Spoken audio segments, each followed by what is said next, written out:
देश में कोरोना के मामले तेजी से बढ़ रहे हैं। पिछले 24 घंटे में 300 नए केस दर्ज किए गए हैं। पिछले 24 घंटे में 6 लोगों की मौत हुई है। कोरोना को लेकर यूपी सरकार अब सतर्क है। हालात पर हमारी नजर है, यह कहना है डिप्टी सीएम का। घबराने की कोई बात नहीं, यह भी दावा डिप्टी सीएम का। तो कोरोना जिस तरीके से पैर पसार रहा है, उसको देखते हुए तमाम राज्यों को अलर्ट कर दिया गया है। अब ऐसे में स्वास्थ्य विभाग भी अलर्ट है। लोगों को जागरूक किया जा रहा है, लोगों को हिदायत दी जा रही है कि भीड़ भाड़ वाले इलाकों में जाने से बचें, मास्क का प्रयोग करें, सीमित दूरी बनाकर रखें। ऐसे तमाम जो निर्देश हैं वो सरकारों द्वारा दिए जा रहे हैं, विशेषज्ञों द्वारा दिए जा रहे हैं। एक तरफ ठंड का प्रकोप देखने को मिल रहा है और दूसरी तरफ ठंड के साथ साथ कोरोना का कहर भी देखने को मिल रहा है। त्योहारी सीजन चल रहे हैं और त्योहार के चलते इलाकों में भीड़ भाड़ की स्थिति देखने को मिलती है। अब ऐसे में अगर भीड़ बढ़ेगी तो कोरोना का संक्रमण और तेजी से भी फैल सकता है, जिसके लिए लोगों को जागरूक रहने की बहुत ज्यादा जरूरत है। इस पर उत्तर प्रदेश की डिप्टी सीएम का कहना है कि घबराने की कोई बात नहीं, वो तैयार है। लेकिन कोरोना के केस एक बार फिर से डराने लगे हैं। 24 घंटे के अंदर अंदर 250 से 300 का आंकड़ा पहुंच चुका है संक्रमितों का। इसी के साथ पिछले दिनों 3 लोगों की कोरोना से मौत हुई थी, जो आंकड़ा अब सीधा डबल हो चुका है। 6 लोगों की मौत हो चुकी है कोरोना के चलते। कोरोना संक्रमण एक बार फिर से लोगों को टेंशन देने लगा है। त्योहार नजदीक है, त्योहार आ रहे हैं, क्रिसमस ज्यादा दूर नहीं है और अब ऐसे में लोगों को टेंशन सताने लगी है कि कोरोना और ज्यादा ना फैल जाए। लोगों को सतर्क रहने की हिदायत दी जा रही है। शासन प्रशासन अलर्ट मोड में है। स्वास्थ्य विभागों की बैठक ली जा रही है। तमाम स्वास्थ्य अधिकारियों को निर्देशित किया जा रहा है। कैबिनेट में लेके आपको बता दें कि केंद्र में भी तमाम जिम्मेदार अधिकारी बैठक ले रहे हैं। केंद्रीय स्वास्थ्य मंत्री मनसुख मांडविया ने भी कल बैठक ली थी और तमाम स्वास्थ्य अधिकारियों को निर्देशित किया था कि जल्दी से जल्दी गाइडलाइन सुनिश्चित करें और जो चिकित्सक विभाग हैं उनको भी दुरुस्त करें। कोरोना आए उससे पहले ही हमें तैयार रहना होगा। ये तमाम बातें बैठक में की गई। हालांकि 24 घंटे में जिस तरीके से 250 से 300 आंकड़ा पहुंच चुका है कोरोना संक्रमितों का और मरने वालों की संख्या 3 से 6 पहुंच चुकी है, यह खुद में डराने वाली बात है। केरल में 49 केस देखे गए। तो केरल समेत तमाम ऐसे राज्य हैं जहां पर संक्रमितों की संख्या लगातार बढ़ती जा रही है। एक नया वेरिएंट आया है JN.1, जो कि अब डराने लगा है। तमिलनाडु में भी एक व्यक्ति संक्रमित हुआ है। ये आपको बता रहे हैं, केरल में कोरोना फैल रहा है। भारत में कुल मामले 1828 हैं। यह आंकड़ा काफी बड़ा है। केरल में कुल मामले 1623 हैं। केरल में सबसे ज्यादा मामले हैं और यह संक्रमण भी फैल रहा है। 6 की मौत हो चुकी है। कल बीते दिन 3 लोगों की मौत का आंकड़ा सामने आया था, जो अब सीधा डबल हो गया है। एक्टिव केस 1828 हैं, जो टेंशन बढ़ाने वाले हैं। 24 घंटे में नए केस 335 दर्ज किए गए। 6 लोगों की मौत हो चुकी है। आपको बता दें कि कोरोना का एक और नया वेरिएंट आया है, जिसका नाम है JN.1 और ये JN.1 जो वेरिएंट है वो चीन और बाकी देशों में भी देखने को मिला है। चीन समेत और भी कई देश हैं जहां पर इसके संक्रमित पाए गए हैं। अब इसके संक्रमित भारत में भी हैं, जिससे अब स्वास्थ्य विभाग की टेंशन बढ़ने लगी है। इसके साथ साथ कोरोना संक्रमितों का आंकड़ा भी बढ़ने लगा है। अब ऐसे में कोरोना से निजात पाने के लिए स्वास्थ्य विभाग अलर्ट मोड पर है। अधिकारियों को निर्देशित कर दिया गया है।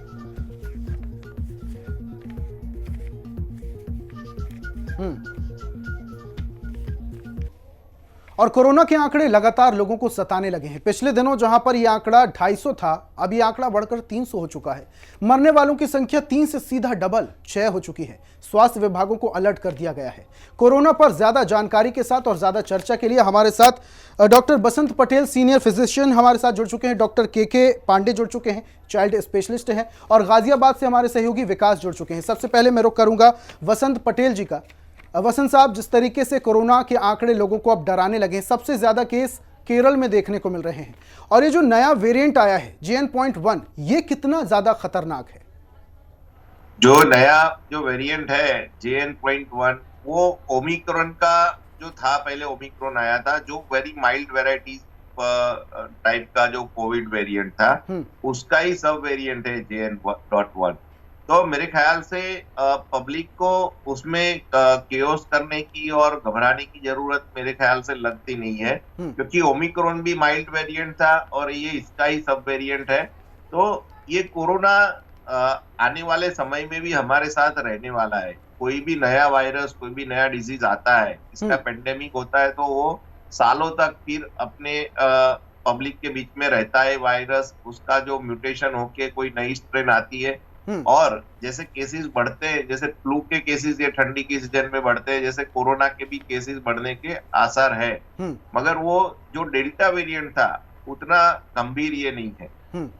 तो ज्यादा लोगों को डरने की जरूरत नहीं है, लेकिन सतर्क होने की बहुत ज्यादा जरूरत। ठीक है, वापस से आऊंगा आपके पास। के पांडे साहब का रुख कर लेता हूं मैं। के साहब, जिस तरीके से बसंत साहब बता रहे हैं कि ज्यादा खतरे की बात नहीं, लेकिन लोगों को डरने की जरूरत भी नहीं है, जागरूक जरूर रहना होगा, सतर्क जरूर रहना होगा। आपसे समझना चाहेंगे सर, बच्चों को कितना ज्यादा खतरा है, क्योंकि बच्चों में ज्यादा केसेस देखने को मिले थे, तो क्या बच्चों को भी खतरा है इस वेरिएंट से? बिल्कुल, बच्चों में और जो बुजुर्ग लोग हैं उन लोगों को हमेशा ऐसी बीमारियों से ज्यादा खतरा रहता है। कारण यह है कि उनकी इम्यूनिटी काफी कम होती है। जैसे बच्चों में तो वैक्सीन भी यहाँ बहुत सारे बच्चों को नहीं लग पाई है। बुजुर्ग लोगों की उम्र की वजह से साथ में जो कोमॉर्बिड कंडीशंस होती हैं, जैसे किसी को डायबिटीज है, हाइपरटेंशन है, कोई और चीज है, उस वजह से उनकी इम्यूनिटी कम रहती है, ओल्ड एज की वजह से अलग से रहती है। तो इसलिए ऐसे लोगों में ये चीज का असर ज्यादा हो सकता है ये। लेकिन फिर भी पैनिक होने की जरूरत नहीं है, क्योंकि ये उस तरह से नहीं फैल सकता या उस तरह से लीथल नहीं हो सकता, हानिकारक नहीं हो सकता जैसे पिछला एपिसोड होता था 2021 में जो हुआ था जी।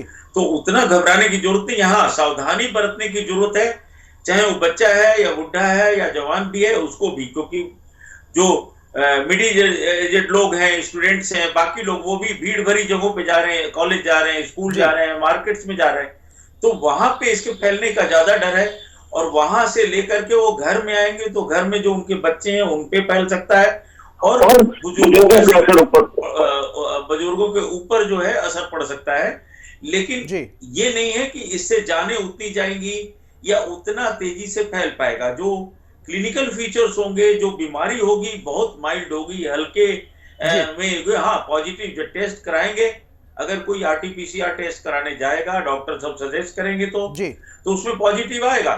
लेकिन मरीज उतना बीमार नहीं होगा जैसे पहले होता था। उसको आईसीयू की जरूरत नहीं पड़ेगी, ऑक्सीजन की जरूरत नहीं पड़ेगी, बेड्स की जरूरत नहीं पड़ेगी, उतना सीरियस निमोनिया नहीं होगा। हाँ, बुजुर्ग लोगों में और बच्चों में ऑफ कोर्स खतरनाक तो रहेगा। ठीक है, वापस आऊंगा आपके पास। बसंत सर, जैसे कि के साहब बता रहे हैं कि लोगों को सतर्क रहने की जरूरत है, लेकिन जो हम पहले देख चुके हैं, विभत्सना की, ऑक्सीजन की कमी, रेमडेसिविर इंजेक्शन और तमाम फंगस इन्फेक्शन, ये दौर नहीं आएगा। लेकिन मास्क एक महत्वपूर्ण भूमिका निभा रहा था कोरोना काल के दौरान, तो क्या वापस से वो मास्क कल्चर लौट सकता है? कोरोना काल और ऐसे रूटीन लाइफ में भी जहाँ भीड़ भाड़ वाली जगह होती है, जो लोग कोमोर्बिड कंडीशन के साथ है कि भाई हाइपरटेंशन, डायबिटीज, कोई ऑर्गन ट्रांसप्लांट, ऐसे लोगों को तो मास्क कहाँ पे भी जाए वो भीड़ भाड़ वाली जगह पे मास्क लगा के जाएंगे तो उसके लिए अच्छा ही है। Protection, prevention is better than care. जो रेस्पिरेटरी, कोई भी सांस के लगती बीमारी होती है, वो नाक और मुंह से ही अंदर जाता है, वायरस, बैक्टीरिया कोई भी जाएगा तो वैसे भी जो मास्क है, पर्टिकुलरली N95 वाला, वो आपको प्रोटेक्ट करेगा ही। दूसरी चीज मेरे को ये बताना है कि प्रीवियसली जो किसी लोगों को सीरियस वेराइटीज ऑफ कोरोना हुआ है और उसको बाद में भी रेस्पिरेटरी इश्यू हो रहे हैं, ऐसे लोगों को ज्यादा सतर्कता रखने की जरूरत है और सावधानी और सतर्कता, यही आपको, यानी कि अगर किसी में सिम्टम्स दिखाई देते हैं तो उसे सतर्क रहने की बहुत ज्यादा जरूरत है और डॉक्टर से परामर्श लेने की भी बहुत ज्यादा जरूरत है। इसमें लापरवाही बिल्कुल भी नहीं बरती जानी चाहिए। वापस से आऊंगा आपके पास, हमारे सहयोगी विकास भी जुड़े हुए हैं, उनका रुख कर लेते हैं। विकास, जैसे कि विशेषज्ञों का कहना है कि सतर्कता जरूरी है, लेकिन लापरवाही बिल्कुल नहीं बरतनी है। WHO ने भी स्पष्ट कर दिया कि डरना नहीं है, लेकिन सतर्क रहना है। जनता कितना जागरूक है इस वायरस को लेकर? देखिए, बिल्कुल जनता की अगर बात की है तो जनता में एक डर का माहौल है, क्योंकि जनता एक बार फिर से जो नया संक्रमण को झेल रही है। क्योंकि देश देख चुका है कि जब कोरोना 2 साल पहले फैला था तो किस तरह से लॉकडाउन लगा दिया गया था, कई हजार मौतें हुई थी। पूरा देश अस्त व्यस्त हो गया था और एक बार फिर से जो कोरोना का नया वेरिएंट JN.1 का जो संक्रमण लगातार बढ़ रहा है, लोगों में कहने की डर का माहौल है। हालांकि जो डॉक्टर है वो सलाह दे रहे हैं कि आप सतर्क रहिए, जो भीड़ भाड़ की जगह है उससे बचिए। और ठीक है विकास, वापस से आऊंगा आपके पास। मैं पांडे साहब का रुख करूंगा। पांडे साहब, जिस तरीके से कोरोना को एडॉप्ट अब लोग कर चुके हैं, अब ये सीखना होगा कि कोरोना के साथ हमें रहना कैसे है। इसका जाहिर सी बात है कि बच्चों में भी अब कोरोना का जो संक्रमण है शुरू से ही देखने को मिलेगा, लेकिन बच्चों की डाइट में ऐसा क्या एड ऑन किया जाए जिससे इस कोरोना का जो वायरस का असर है ये कम हो? आवाज आपकी, क्वेश्चन जरा रिपीट करेंगे, आवाज आपकी ठीक से नहीं आ रही। जी बिल्कुल बिल्कुल, क्योंकि साहब मैं आपसे ये पूछ रहा था कि कोरोना संक्रमण इफेक्टेबल ना हो, इसको लेकर बच्चों की डाइट में क्या एड ऑन होना चाहिए? डाइट में जी, खाने में उनके चाहते हैं? जी जी बिल्कुल।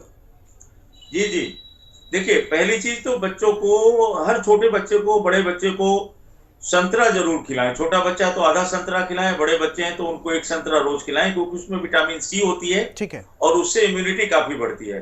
जंक फूड न खाएं, बाहर की चीजें अवॉइड करें थोड़ा सा, और साथ में जैसे गर्म पानी अगर पी सकते हैं, गुनगुना पानी पी सकते हैं, वो बहुत अच्छा है। लेकिन मेन जो डाइट में प्रिकॉशंस होगा कि विटामिन सी जरूर ले लें, वो ऑरेंज के रूप में ले सकते हैं। ठीक है। अगर बच्चों में अपने डॉक्टर से कांटेक्ट करें, विटामिन डी की कमी अक्सर बच्चों में भी पाई जाने लगी है, तो अगर विटामिन डी की कमी है तो विटामिन डी के लिए भी सैसे आते हैं, टैबलेट्स आती हैं, सिरप आता है, छोटे छोटे मिनी बॉटल्स में आता है जी। वो अपने डॉक्टर से कांटेक्ट करके ले सकते हैं। हफ्ते में एक बार लेनी होती है 8 से 10 हफ्ते के लिए, लेकिन जिस डॉक्टर से भी आप इलाज कराते हैं वहां से जाके लें जी। इसके अलावा अगर आपने फ्लू की वैक्सीन, निमोनिया की वैक्सीन नहीं लगवाई है, फ्लू की वैक्सीन ध्यान रखें कि बड़ों को भी, बच्चों को भी हर साल लगनी होती है, लेकिन अपने देश में दुर्भाग्यवश बहुत कम लोग लगवाते हैं। जो हम लोगों के पास बच्चे आते हैं हम उनको कहते हैं कि लगवा लें, और खास बात यह है कि ये फ्लू की वैक्सीन सरकारी अस्पतालों में नहीं मिलती है, तो फ्लू की वैक्सीन लगवाएं। न्यूमोकॉकल एक वैक्सीन आती है वो लगवाएं, क्योंकि अगर वो वैक्सीन लगी होगी, चाहे बच्चे हो चाहे बुजुर्ग हो, तो अगर इन्फेक्शन हो भी जाएगा तो वो ज्यादा सीरियस नहीं हो सकता, एक्स्ट्रा प्रिकॉशन लेगा। लेकिन डाइट का जहां तक सवाल है, यही चीज है कि टाइम से खाएं और जंक फूड अवॉइड करें, बिल्कुल भी हरी सब्जियां, फल ज्यादा खाएं, और घर में जो खाना बनता है, रोटी दाल चावल सब्जी, वो काफी पौष्टिक होता है। ऑरेंज जरूर ले लें जी। तो मतलब कि जो वेस्ट फूड कल्चर हमारे देश में चल रहा है और बच्चे जो वेस्ट फूड खा रहे हैं उससे बचना बहुत ज्यादा जरूरी है। ठीक है, वापस से आऊंगा आपके पास। वसंत साहब, जैसे कि पांडे साहब ने बताया है कि विटामिन सी की टैबलेट्स भी ले सकते हैं, फूड पर बहुत ज़्यादा फोकस होना चाहिए। इसके अलावा लोगों की दिनचर्या कैसी होनी चाहिए, क्या एड ऑन होना चाहिए उनकी फिजिकल एक्टिविटी में जिससे ज़्यादा असर ना हो? देखो, कोविड में प्रिकॉशन के लिए सबसे पहली चीज है कि रेगुलर, कोई भी इंसान को हेल्दी रहना है तो रेगुलर एक्सरसाइज करना जरूरी है। दूसरा, उसको योगा प्राणायाम, ये चीज भी उसको काफी फायदेमंद रहती है।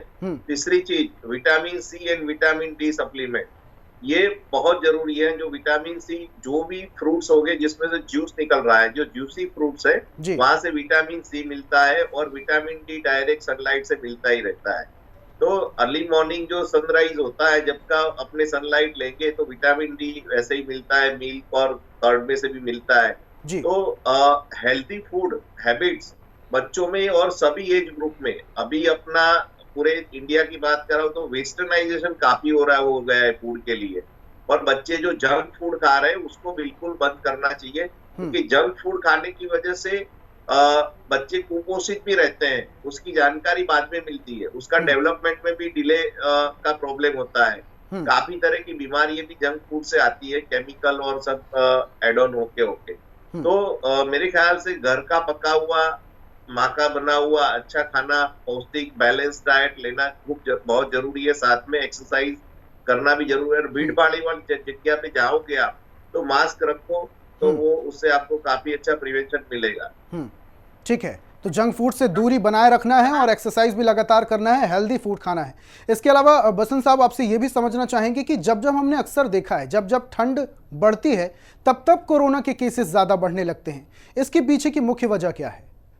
देखो मैंने पहले भी बोला कि ये जो कोरोना है ये एक तरह का फ्लू है। मतलब ये सर्दी की मौसम में ही ज्यादा आता है। कोई भी टाइप्स का जो फ्लू फीवर बोलते हैं उसमें सर्दी होती है, नाक से पानी निकलता है, हाथ पैर दर्द होता है, वीकनेस होता है, हेडेक होता है, अनइजीनेस लगता है। ये फ्लू के कॉमन सिम्टम्स है। तो ऐसा कोई भी सिम्टम्स किसी को भी लगता है तो उसको अपने डॉक्टर को दिखा के जांच करा के प्रॉपर ट्रीटमेंट लेना जरूरी है। सर्दी में ये वायरस की एक्टिविटी बढ़ जाती है और तो कोई भी सिम्टम्स अगर होता है तो डॉक्टर से परामर्श लेना बहुत ज्यादा जरूरी होता है। वसंत साहब वापस से आऊंगा आपके पास, सहयोगी विकास की ओर बढ़ूंगा मैं। विकास, गाजियाबाद में क्या स्थिति है? लोगों में डर का माहौल है या लोग कोरोना का सामना करने के लिए पूरी तरीके से तैयार है, क्योंकि मोस्टली लोगों ने वैक्सीन ले ली है? जी बिल्कुल, देखिए लोगों में डर का माहौल तो है लेकिन लोग सतर्क भी हैं, क्योंकि जो देश है ये कोरोना का दंश झेल चुका है। और आज गाजियाबाद की बात की जाए तो गाजियाबाद के तमाम जो हॉस्पिटल है उनको अलर्ट मोड पर कर दिया गया है। स्वास्थ्य विभाग है वह लगातार जायजा ले रहा है, लोगों को सलाह दी जा रही है कि भीड़ भाड़ वाली जगह है वहां ना जाएं, मास्क का उपयोग करें ताकि जो कोरोना नया वेरिएंट है तो नहीं फैले। हालांकि डॉक्टर को ये भी कहना है कि घबराने की जरूरत नहीं है, क्योंकि नया वेरिएंट है, अभी कितना कारगर है उसका भी पता लगाना मुश्किल है। लेकिन जिस तरह से पूरे देश में 6 मौतें हो जाती है। देखिए विकास, बिल्कुल WHO ने स्पष्ट कर दिया है कि घबराने की जरूरत नहीं है, लेकिन सावधानी बहुत ज्यादा जरूरी है। कल की अगर मैं बात करूं तो केंद्रीय स्वास्थ्य मंत्री मनसुख मांडविया ने बैठक की थी और तमाम चिकित्सा के अधिकारी भी वहां पर मौजूद थे। तो क्या इस बैठक का असर चिकित्सा विभागों पर दिखाई देता है? जी बिल्कुल, देखिए चिकित्सा विभाग जब से कोरोना का नया वेरिएंट आया है तब से लगातार मुस्तैद है, लगातार अस्पतालों का दौरा किया जा रहा है। तो स्वास्थ्य सेवा है उनका जायजा लिया जा रहा है। अस्पताल में बेडों की संख्या बढ़ा दी गई है, कहीं भी आपातकाल स्थिति आती है तो इस मामले को निपटाया जा सके। तो कहना कि स्वास्थ्य विभाग मुस्तैद है, लगातार जायजा ले रहा है, लेकिन कि लोगों को भी सतर्क रहने की जरूरत है कि भीड़ भाड़ वाली जगह में ना जाए, क्योंकि पहले हम देख चुके हैं कि जब कोरोना लगातार बढ़ता है तो अस्पतालों में बेड नहीं होते, क्योंकि अस्पताल में सीमित बेड होते हैं, लेकिन जब लगातार तो मरीज सामने आते हैं तो अस्पताल की जगह नहीं होती, जिसके कारण बहुत सारी चीजें खराब हो जाती है। तो कहीं ना कहीं अस्पताल नाकाफी साबित होते हैं, इसलिए लोगों को सलाह दी जा रही है भीड़ भाड़ जगह ना जाए, मास्क का उपयोग करें, अगर उनकी तबियत खराब लगती है तो तुरंत जाके चेकअप कराएं। और लोगों में लोगों में डर का माहौल है, क्योंकि लोगों का कहना है कि अगर कोरोना फिर से फैलता है फिर से वही हाल होता है, क्योंकि बामुश्किल जो जीवन की पटरी जो गाड़ी है पटरी पाई है, लेकिन एक बार फिर से कोरोना। बिल्कुल विकास, तो भीड़ भाड़ के इलाकों में जाने से लोगों को बचना भी चाहिए और मास्क लगाकर भी रखना चाहिए अगर वो घर से बाहर निकलते हैं। वापस से आऊंगा आपके पास। पांडे साहब, जिस तरीके से आंकड़े सामने आ रहे हैं कि केरल में सबसे ज्यादा केसेस देखने को मिल रहे हैं, ठंड सबसे ज्यादा उत्तरी प्रदेशों में बढ़ती है जहां पर ठंड के चलते कोरोना के केसेस ज्यादा होने चाहिए, लेकिन इस बार जो गर्म प्रदेश हैं वहां पर आंकड़े ज्यादा हो रहे हैं। इसके पीछे की वजह क्या होगी?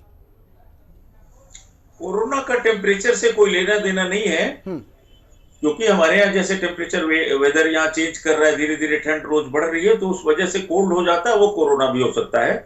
लेकिन जो पहले की भी रिसर्च ये पाई गई थी पूरे दुनिया में जब हुआ था कि टेम्परेचर से कोरोना का कोई खास संबंध नहीं है। गर्मी में भी हो सकता है, सर्दी में भी हो सकता है। जैसे आप देखिए सेकेंड वेव जो आई थी, आप याद करें, अप्रैल से जून के बीच में थी और उसमें सबसे ज्यादा लोग इंडिया में मरे थे। तो वेदर से कोई इसका टेम्परेचर से लेना देना नहीं है। अपनी बेसिक प्रिकॉशंस जो हमें लेना है वो लेना चाहिए कि भाई मास्क पहनिए, चाहे गर्मी हो चाहे सर्दी हो, खाने पीने का परहेज रखें, अपनी लाइफस्टाइल ठीक रहें, योगा प्राणायाम वगैरह करते रहें, वो ज्यादा जरूरी है। और उसी पे इंसान को ध्यान देना चाहिए। घबराने डरने की कोई बात नहीं है, हाँ सावधानी जरूर बरतें, उसमें कोताही न बरतें। सावधानी बहुत ज्यादा जरूरत है और मास्क लगाने की भी लोगों को बहुत ज्यादा जरूरत है। सर पटेल सर, आखिरी सवाल आपसे करना चाहूंगा कि लोग भीड़ भाड़ वाले इलाकों में तो जाएंगे ही, त्योहारी सीजन है, क्रिसमस ज्यादा दूर नहीं है, ऐसे में भीड़ भाड़ वाले इलाके में भी भीड़ ज्यादा बढ़ जाती है। लोगों को किन किन सावधानियों का विशेष ध्यान रखना होगा?